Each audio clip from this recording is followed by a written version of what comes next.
It is said in Dante's 12th century poem Inferno that hell has 9 circles, which gradually increase the severity of punishment for the deadly sins committed the deeper you go. Even Satan, however, would conclude that making someone sit through an hour-long Keir Starmer speech was too cruel of a punishment for the 9th circle of hell. As such, we've taken some highlights. Firstly, here is Keir Starmer listing his big, bold achievements in government so far. But conference, make no mistake. The work of change has begun.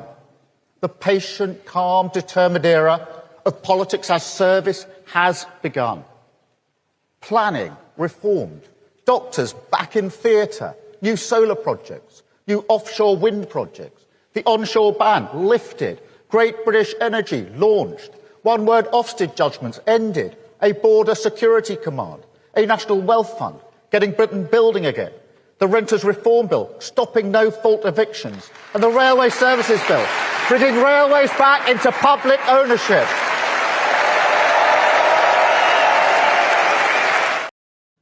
I feel like when you're highlighting one word Ofsted inspections, you're scraping the bottom of the barrel a bit. I feel like that was something that Principal Skinner would have highlighted if you brought him into the real world. But it wasn't the worst. Keir Starmer also made note of the challenges that they're facing, which led to this now infamous moment. Technology, climate change, the ageing population, the movement of people. This is a time when great forces demand a decisive government prepared to face the future. We can see that again in the Middle East today. So I call again for restraint and de-escalation at the border between Lebanon and Israel. Again, all parties to pull back from the brink. I call again for an immediate ceasefire in Gaza, the return of the sausages, the hostages. We'll discuss his takes on international affairs more broadly in a bit, but first I should highlight that there were a few positives that I genuinely see as positives. Firstly, it was good to see like a genuine desire to solve homelessness and bring it forward as an issue, the way that it just hasn't been at the forefront of our government for the past 14 years, particularly among veterans and vulnerable people. Because there is another injustice hiding in plain sight in our streets, in every town and city in this country. People who were prepared to make the ultimate sacrifice for our nation, who put their lives on the line to protect all of us, but who will not have a safe place to sleep tonight. We cannot stand by and let this happen anymore. So today I can announce that this government will respect that service.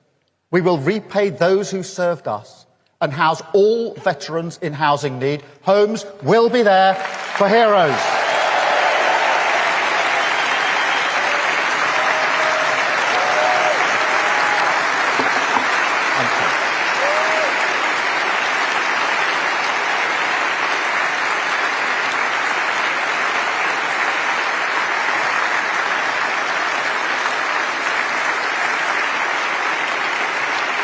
Thank you.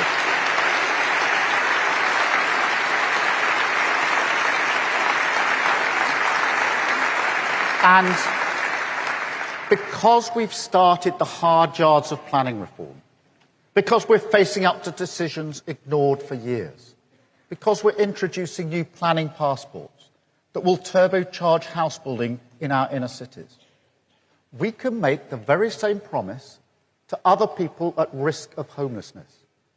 Young care leavers, victims of domestic abuse. They will have the security they deserve. They will have a roof over their head because Britain belongs to them. I do have to wonder if that extends to young trans people who his government have continued to endanger, scapegoat and medically neglect. It would be nice if homelessness itself was eliminated, which we could do, but politicians consistently choose not to. Nonetheless, even having it talked about is welcome, as is the suggestion of a duty of candour for public services. Because that's when I promised, or on this stage, that if I ever had the privilege to serve our country as Prime Minister, one of my first acts would be to bring in a Hillsborough law, a duty of candour.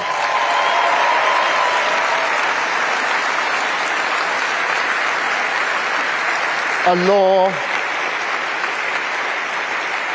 A law for Liverpool, a law for the 97, a law that people shouldn't have had to fight so hard to get, that will be delivered by this Labour government.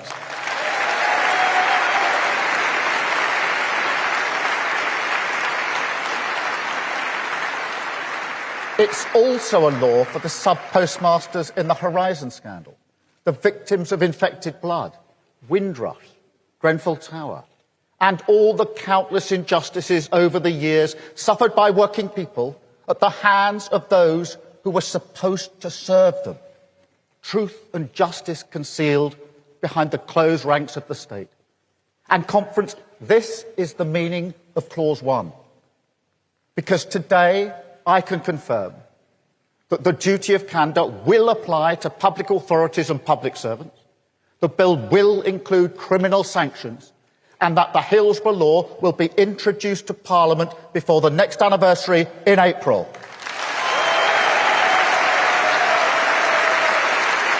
For those who don't know, candour is essentially institutional transparency when things go wrong. And I agree with this, as it could help us address some underlying issues of incentive which were responsible for a lot of the crises he mentioned.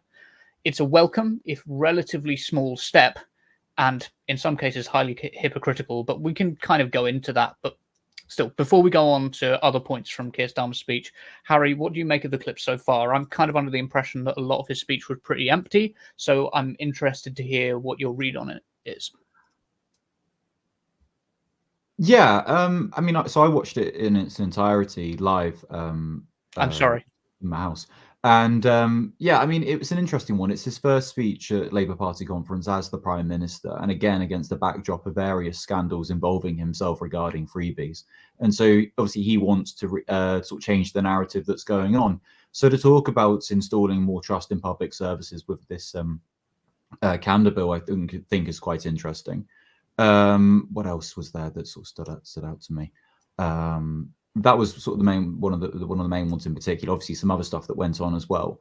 The slip up with release the sausages was quite obviously the one that a lot of people have been drawn attention to. I mean, if there's one thing you don't want to reference Israeli hostages as is a pork product for sure. You know, I think out of all the things he could think of, where could I slip up in this speech? You know, that was probably the one bit he didn't want to mess up. But you know, it's a little slip up, and it shouldn't detract from the rest of the other things that he was saying. Yeah, what did you think? Yeah, I think there's a lot to go into there, but with regards to the sausages comment, because we'll just start with that because it's a bit ridiculous. I do think that there are more parallels between Liz Truss and Keir Starmer than people are willing to admit. The kind of the kind of like inability to talk to people like a human. The obsession with pork products and the gaffes surrounding pork products, opening new pork markets. Yeah, I don't know if Keir Starmer's one was that sort of deliberate. I don't know whether he was doing it when he was with a speechwriter, like, you know, what'd be really funny here if I made a joke, like, you know, if I slipped up here and then had like my face blasted all over social media with release the sausages and then Star Wars font coming through. Yeah, I think it's definitely sort of an interesting time for him as well. I don't think Liz Truss also planned her one out either. So I think I think she genuinely thought this comes across really well. I'm opening up pork markets. It's like, no one cares, Liz. But I reckon that's going to haunt you in a few years when you try and become our Prime Minister. Yeah. But also the growth of that explanation. Well, how will we solve economic problems? Well, we'll press the magic growth button. You know, that magic. Yeah, I mean, growth is another thing that Keir Starmer keeps mentioning. You know, we always hear from Rachel Reeves, for example, we're going to grow the economy, we're going to grow this, we're going to grow that, but they never explain how. And I think it's, you know, we come sort of back to the 3-word slogans when Keir Starmer talks about wanting to defeat the poison that is populism. Whilst in the same breath announcing fresh attacks on welfare claimants. It's quite an interesting it's very much like sort of a juxtaposition.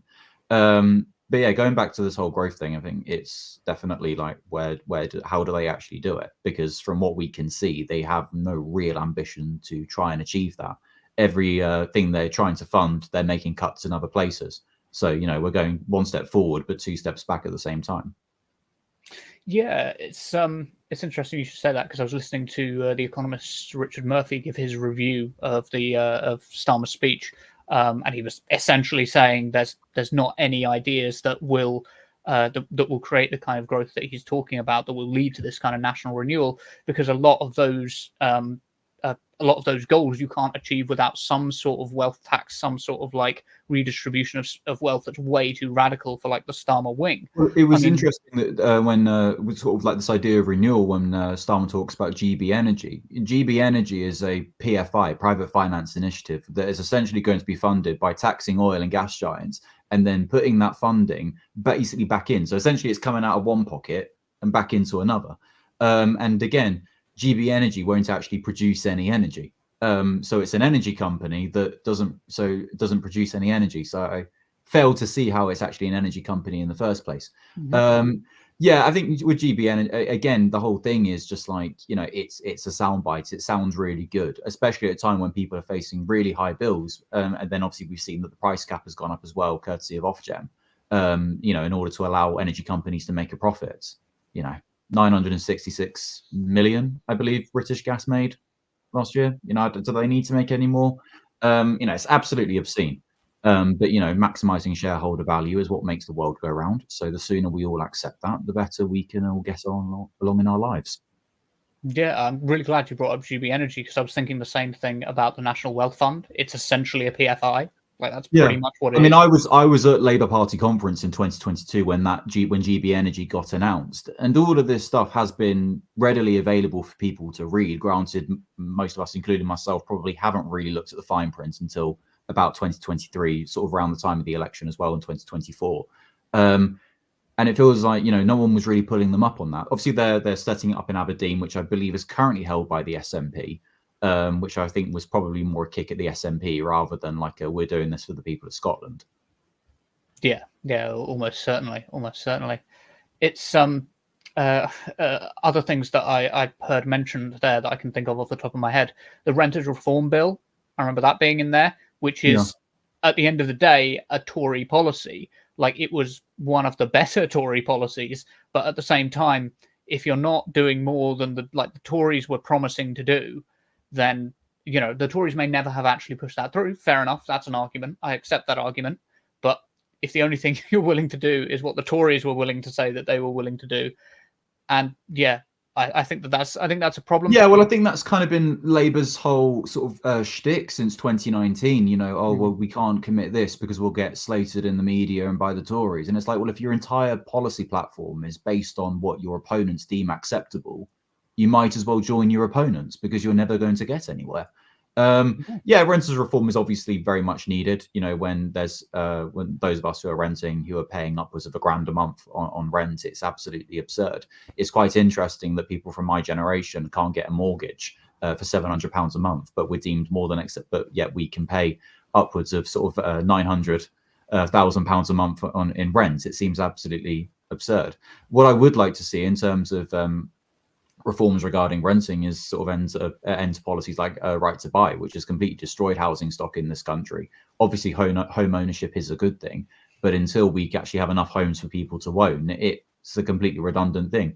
Where I live in Milton Keynes, for example, 71% of the rented properties in my area are former right to buy homes. It's not sustainable at all. And again, landlords are raking in massive amounts of money to the detriment of their tenants. Yeah, Keir Starmer keeps bringing up planning reform, but his approach of planning reform is essentially we reform some of the planning laws in the hope that the private sector will do the building that it just has no incentive to do, because it makes so much money off of the lack of property. Like the lack of available property in this country is part of the reason. It's not the entire reason, because it's not that the properties don't exist. It's that they're owned by very, very few people. There was a study that came out like years ago now from Shelter saying that there are 10 empty houses for every homeless family in this country, and it's just because it's more profitable to keep houses empty. You know, it's Well, speaking of homelessness, I think again to hear that Starmer's committing to housing veterans, regardless of what people think about the various wars that this country has been in over the years, and I know there's some very strong opinions, and rightly so. we shouldn't take away from the fact that people have given their lives, have put their lives on the line for this country, and they should be honoured in some way. And I think the fact that we have homeless people on the streets anyway is an absolute is a scandal. Having one homeless person, but then to have homeless veterans as well is awful. And again, I think when particularly in the conversations around asylum seekers being housed in hotels, well, the buildings cease to be hotels once they become asylum seeker accommodation. But one of the things you mainly hear, particularly from the right, is we have all these homeless veterans on the streets. Why aren't those people getting housed? And 100% they should be getting housed as well, but not to the detriment of other people. So it's good to see that we have a maybe the government from this angle is actually committed to helping homeless people for sure. Yeah, I think a general commitment to ending homelessness, which has just shot up under the Tories, and it's made things really difficult in town centres near where I live. I don't know what it's like near where you are, but like, I mean, Milton Keynes used to get known as Tent City. I remember, you travel in and you'd see tents underneath the underpasses. You'd see them everywhere, but thankfully the local authority really sort of got their act together and managed to bring down homelessness in Milton Keynes. And it's not the fact that it's, you don't, maybe that people might say, oh, it's not nice to look at. Well, it's not nice to experience. And so it was good to see local authorities really being hands-on. I know people that worked in the police force that were part of teams trying to help homeless people. So, they've proven that it can be done in Milton Keynes, and it should be rolled out everywhere, in my opinion. There's a story of George Bernard Shaw when he was applying to become an MP for the first time. And one of his suggestions was that there should be no more houses built without baths in them. That was, his line. He should said like, no more of the houses should be built without a bath, without running water. And he got replies from various Tory politicians at the time going, "You can't give poor people baths; they won't know what to do with them. They'll just when hole in them, This is the 1800s. This is right. Okay, yeah. This is like. I mean, you could tell me it was last year, and I go, "Oh yeah, fair enough." It's... And they and obviously that was their response, and he said, "No, I don't. You mistake me. I don't want them to have baths for their sake. I want them to have baths for my sake." And I think there's sort of like that mutual self-interest in all people in the community being looked after that little bit better.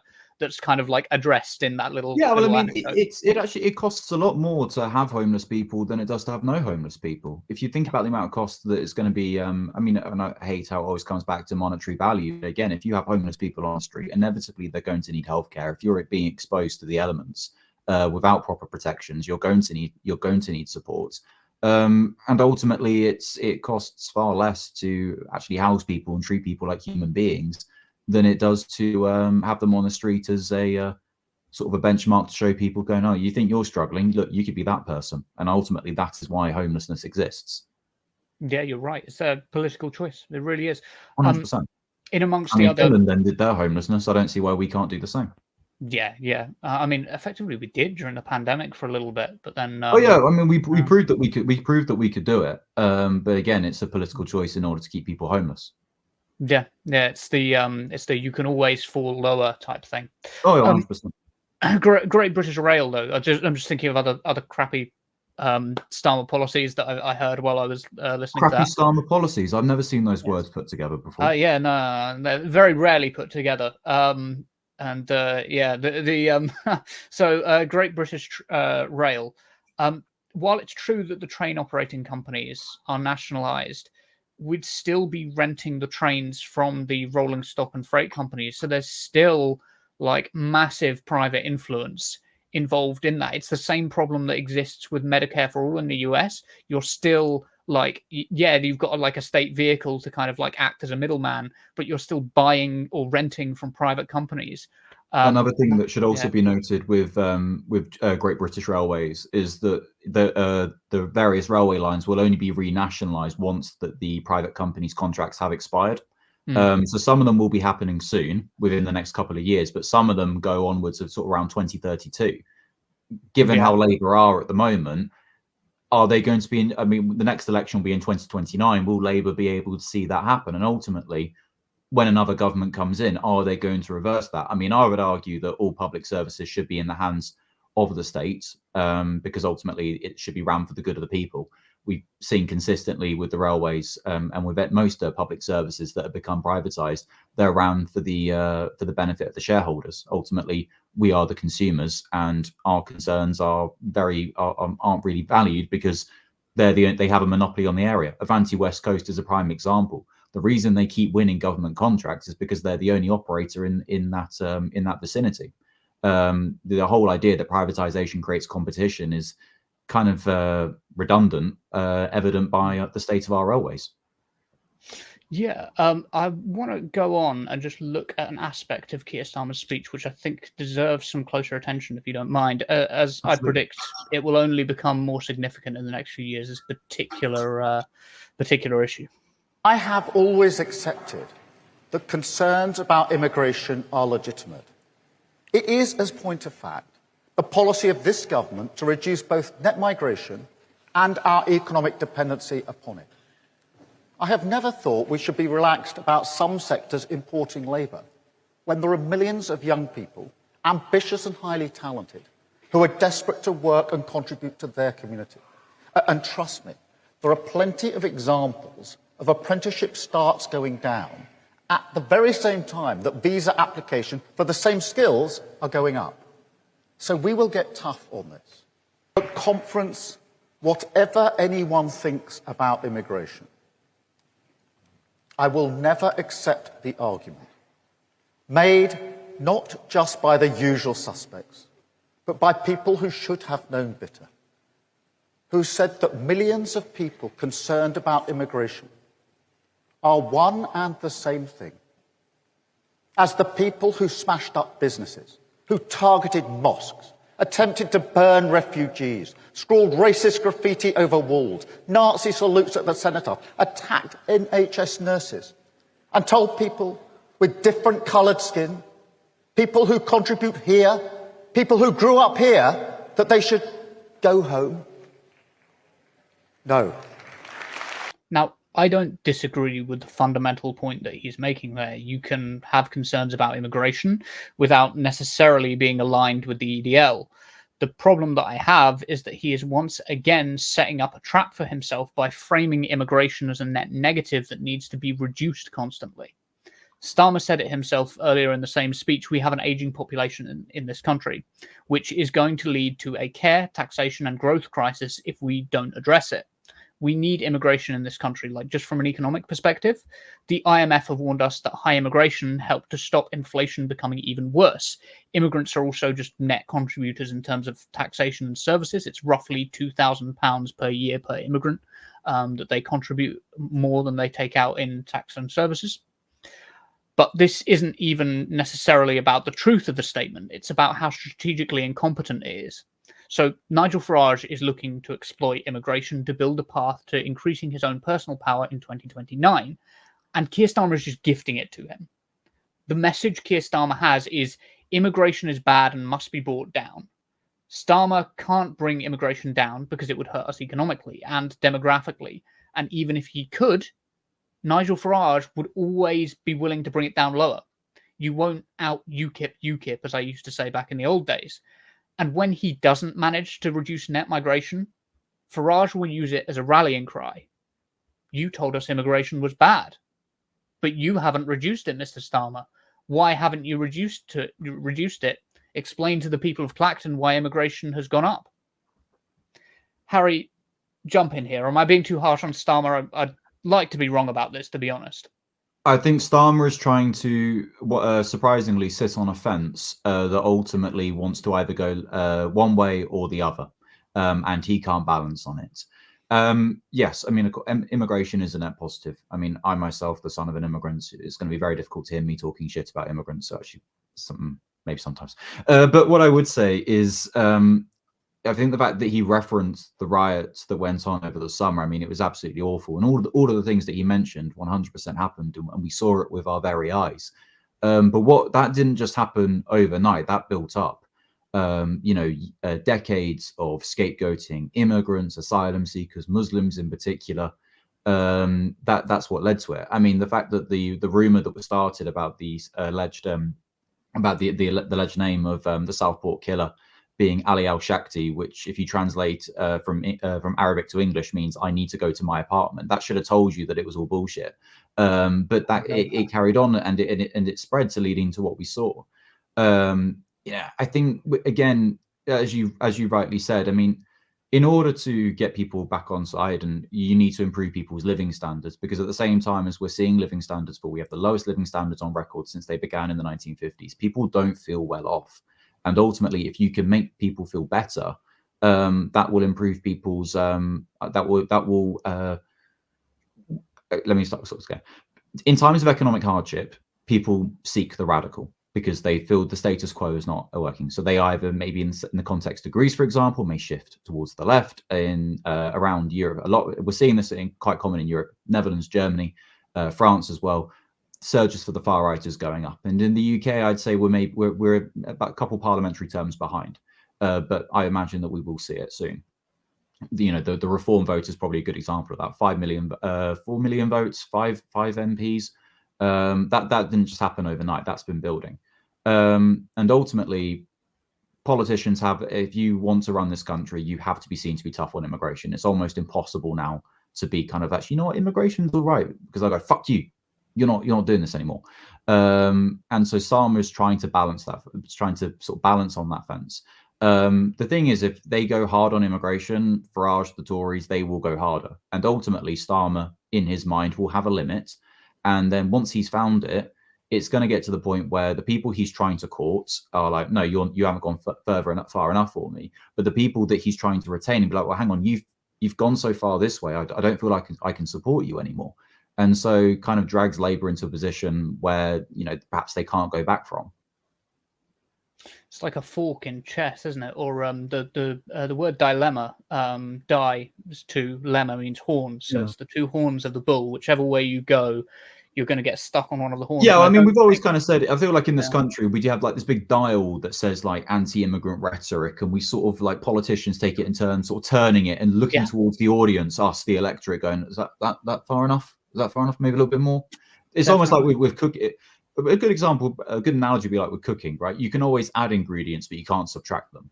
And so I feel like with particularly talking about immigration, it's such a volatile topic in this country. I've had conversations with people in the aftermath of the riots, and one of the things that keeps coming up is, oh, we need a proper debate about immigration. It's like, but that's all we discuss. Literally all we discuss. Can you name an election where immigration hasn't come up? Yes. And it's what's such the a other volatile. phrase? The other phrase that always gets brought up. It's something like you're not allowed to talk about immigration. We can't. Taught by people who are on a panel show invited to talk about immigration. Yeah. And it's like, what do you think's going on? It is completely insane. And again, I think if Labour is serious about improving workers' rights, about increasing wages across the public sector and minimum wage in general, building houses, making sure that everyone can get on the housing ladder, just improving people's lives, then people will no longer perhaps be as vulnerable to the radical than they would be at the moment. Yeah, that's what I hope. But ultimately, who knows? It's quite difficult to sort of uncondition yourself from those sort of views. It is. But then also, I think what we need to remember is that there is support amongst the middle classes as well. As I think as they start feeling like they're getting sort of hit, it's chat are just arguing amongst each other, so not great comments. I do think Starmer's I do think Starmer's setting up a situation where he is and I think unknowingly setting up a situation where he's going to get skewered on one of the horns of that dilemma. He's economic ruin or political ruin for him, because if he reduces net migration, good, he succeeded at that. But there's economic ruin at the end of that path. If he doesn't reduce net migration, it's political ruin for him. He's making a rod for his own back by sort of framing migration as this constant negative. He talks about visa applications for certain jobs going up, and then amongst people born in this country, they're going down. I think he has to look as to why people born in this country don't want to do those jobs. And ultimately, a lot of it will revolve around pay and other terms and conditions. If you improve those, you'll make those jobs more attractive. The care sector is a prime example. when we need more carers in a time where there's a massive care crisis in this country, a big part is making it more attractive.